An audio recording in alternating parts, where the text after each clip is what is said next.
Confira os detalhes da chegada do novo técnico do Corinthians, além da apresentação do meio-campista Casares e outro atacante contratado pelo Timão. Volta aos treinos e bastidores dos próximos jogos do Corinthians. Felipão ou Silvinho? Confira as preferências da diretoria do Timão, e já deixe aí a sua opinião. Qual desses dois técnicos, Felipão ou Silvinho, é o mais preparado e indicado para assumir o Corinthians? Deixe aí nos comentários a sua opinião e a cidade de onde você está falando. Já confere aí se você está inscrito no nosso canal e com o sininho ativado para não perder nenhuma das nossas notícias diárias. Não vai esquecer de deixar aquele like maroto para fortalecer esse canal que também é seu. O seu like é muito importante, não deixe para depois. Sem mais enrolação, bora para as notícias. O Corinthians iniciou nesta sexta-feira a preparação para a partida diante do Atlético Goianiense, na próxima quarta-feira, às 21h30, horário de Brasília, na Neoquímica Arena. A partida é da primeira rodada do Brasileirão. O jogo foi remarcado por conta das finais do Campeonato Paulista. Após receberem folga na quinta-feira, o elenco se reapresentou no CT Joaquim Grave e fez a primeira atividade preparatória. Os jogadores farão treinos também no sábado e no domingo, em fim de semana que o Timão não tem compromissos no campeonato. Casares, que ainda não assinou o contrato, fez testes na parte interna do CT. Ele deve ser anunciado nos próximos dias. Segundo a assessoria de imprensa do clube, o treinamento teve foco tático, em espaço reduzido, simulando situações de jogo. Bozelli, que trata um entorse no tornozelo direito, não treinou junto do restante do grupo. Ele fez trabalhos com o fisioterapeuta Caio Melo no gramado, acompanhado do chileno Arauz. Há uma expectativa grande para que o argentino esteja disponível para a partida. O atacante Jô, que atuou na derrota para o Sport por 1-0 em Recife por conta de um efeito suspensivo, ainda não tem data para novo julgamento no pleno do STJD. As sessões acontecem às quintas-feiras. Assim, ele estará novamente disponível para a comissão técnica. Fagner, suspenso pelo terceiro cartão amarelo, será desfalque certo. Coelho pode utilizar o reserva Michel Macedo, improvisar Ramiro ou até promover a estreia do jovem Igor Formiga. Angelo Arauz, que cumpriu suspensão diante do Sport, voltará a ficar à disposição da equipe. Um provável Corinthians tem Cássio no gol. Michel Macedo, Gil, Danilo Avelar e Lucas Piton. Na frente da defesa, Xavier, Otero, Rony, Luan e Everaldo. E no comando do ataque, o centroavante Jô. Mudando de assunto. O Corinthians contratou o atacante Diogo Vitor, que estava sem clube após sequência de sumiços e rescisão de contrato no Santos. O jogador coleciona problemas extracampo em sua carreira e ficou marcado na Vila Belmiro por diversos atrasos em treinos e até sumiços. A diretoria corintiana não desembolsou nenhum valor pelo atleta, apenas um salário considerado baixo no clube, já que ele estava livre no mercado da bola. Diogo Vitor, que inicialmente defenderá a equipe sub-23 do Corinthians, não atua desde abril de 2018 pois cumpriu quase 2 anos de suspensão por antidoping. Em seu organismo, foi constatado um metabólito da cocaína. Ele foi flagrado no exame antidoping em jogo que defendeu o alvinegro praiano contra o Botafogo Paulista em março de 2018. Diego Vitor chegou a ser promovido ao elenco profissional do Santos quando ninguém mais acreditava em sua recuperação por conta do excesso de problemas extracampo nas categorias de base e, mesmo assim, causou atos de indisciplina no elenco principal, como atrasos, faltas em treinos e noitadas.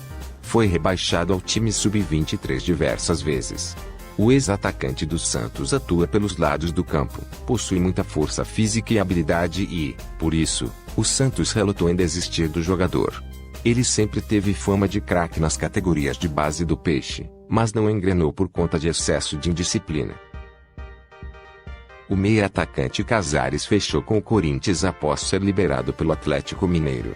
O equatoriano já está no clube paulista, e a comissão técnica faz planos em relação ao posicionamento do meia de 28 anos em campo. O UOL Sport conversou com profissionais que já trabalharam com Casares e, inclusive, recebeu a mesma informação da comissão técnica do Corinthians. O meia é versátil na linha de frente, mas se destacou mais com a camisa do Galo jogando centralizado no meio-campo. Resumindo, a melhor versão de Casares ameaça 2 jogadores que brigam por posição na equipe titular do Corinthians hoje, Luan e Arauz. Casares brilhou como meia centralizado em jogos que o time mineiro atuava no esquema 4-2-3-1, com variações para o 4-3-3. O equatoriano atuava atrás do centroavante. Há quem diga que o meia chegou a impressionar em jogos pelo Atlético Mineiro atuando nesta posição. No entanto, o meia equatoriano também sabe jogar pelo lado esquerdo e direito do ataque, uma das posições mais carentes do elenco corintiano. O Timão ainda não encontrou um atacante de beirada, que priorize um contra um e abuse das jogadas de linha de fundo. Vale ressaltar que o técnico interino Diego Coelho escalou o Corinthians nos 3 jogos que comandou até o momento no esquema 4-1-4-1, sem um meia centralizado por dentro, posição que Casares mais se destaca. O Corinthians de Coelho atua hoje com Xavier entre as linhas de defesa e meio-campo. A segunda linha é formada com Otero na direita, Rony e Arauz ou Matheus Vital por dentro, e Everaldo na esquerda. No entanto, Coelho pode mudar o esquema e escalar uma linha de 3 atrás do atacante Jô, com Casares centralizado, Otero e mais outro jogador aberto pelos lados. A solução mais simples seria colocar o equatoriano no lugar de Everaldo, bastante criticado pela torcida, no esquema tático atual de Coelho. Mas vale ressaltar que a melhor versão de Casares até hoje foi atuando por dentro, atrás do centroavante. Ainda sem ser anunciado oficialmente como reforço do Corinthians, o equatoriano João Casares iniciou os trabalhos no CT Joaquim Grava nesta sexta-feira. Durante a manhã, enquanto os demais jogadores fizeram treinos com bola no gramado, o jogador foi submetido a testes no laboratório de biomecânica do clube, como é praxe na chegada de reforços. Em seus primeiros momentos no Corinthians, Casares ficou mais próximo ao venezuelano Rómulo Otero, jogador que também trocou o Atlético Mineiro pelo Corinthians há cerca de um mês. Os dois são bastante amigos. Segundo a diretoria, os trâmites da contratação seguem em andamento e há a expectativa de que sejam concluídos em breve. A rescisão contratual de Casares com o Galo ainda não saiu no BID, Boletim Informativo Diário, da CBF. Mudando de assunto. 2 pontos da zona do rebaixamento. Thiago Nunes já foi despachado. O interino Coelho perdeu 2 dos 3 jogos que dirigiu do Corinthians. De 9 pontos, perdeu 6. A derrota da última quarta-feira, contra o Sport, trouxe à tona a falta de experiência, recursos táticos do treinador do Sub-20 assumir o time neste momento difícil. Abre aspas. Eu sou funcionário do clube. Vim chamado para ajudar e isso é o que procuro fazer. Dependendo do que vai acontecer ou não, procuro fazer o meu melhor junto com os jogadores a cada dia.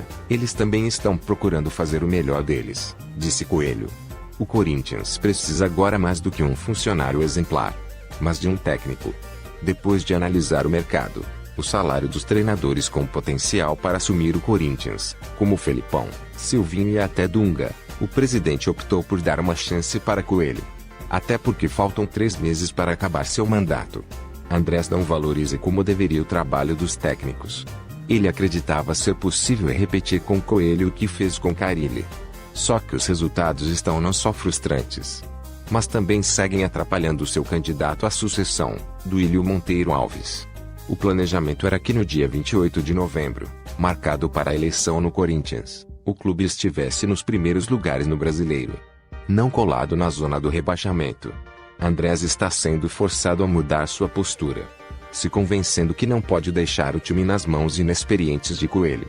Ele vai ter de gastar e oferecer um contrato que vá muito além dos 3 meses que tem como presidente, algo que ele realmente não queria. No planejamento corintiano, a classificação para a Libertadores é o grande objetivo desse brasileiro. Para isso é preciso uma reviravolta nos resultados. O time já perdeu 5 de 11 jogos. Tem 36,4% de aproveitamento. E o time não reage. Andrés está assustado. Não há como dar o tempo que Coelho precisa. O momento não é de apostas. Não como o elenco limitado que o Corinthians possui. Andrés voltará, de verdade, à busca de um técnico. Segundo o portal R7, Andrés Sanches está em um beco sem saída. De um lado, os parceiros antigos, parceiros dos sonhos da MSI, de assumirem o clube no lugar de Alberto Dualib e Nezicuri, de construírem um estádio, de contratar Ronaldo, construir um centro de treinamento decente. Esse grupo quer o Felipão. Mas do outro, a Duílio Monteiro Alves, e os cartolas que conseguiram atrair a centena de milhões de reais da Ipera Pharma, acabando com a vergonha da falta dos naming rights. Os que sonham com a internacionalização do clube. Ir além do quintal São Paulo. Apostar na integração racional da base com o profissional, como acontece na Europa. E acabar com os improvisos. Esses querem Silvinho. Entre os dois grupos, André Sanches. O presidente e o candidato querem uma definição rápida. Analisar outros nomes. Até mesmo a chance de um estrangeiro. O espanhol que comanda o equatoriano Independente Del Valle, Miguel Ángel Ramírez, é sugerido a Andrés por seus amigos jornalistas. Contra Ramírez há o problema da adaptação ao futebol brasileiro. Andrés e Duílio precisam de resultados o mais rápido possível. Conselheiros da situação e da oposição deram a ideia de tentar uma conciliação. E que Mario Golbi também participe já da escolha do treinador. Para que haja garantia da permanência desse técnico após a eleição, vença quem for. Há essa possibilidade. Para Golbi, o técnico ideal acaba de fechar com o Bahia, Mano Menezes. Andrés quer escolher o novo treinador até o início da próxima semana. Chegar à definição do nome, neste fim de semana. Deixe aí nos comentários a sua opinião. Aquela é muito importante. Já aproveita para conferir se você está inscrito no nosso canal e com o sininho ativado, para não perder nenhum detalhe das nossas notícias diárias. Não vai esquecer de deixar aquele like maroto, para fortalecer esse canal que também é seu.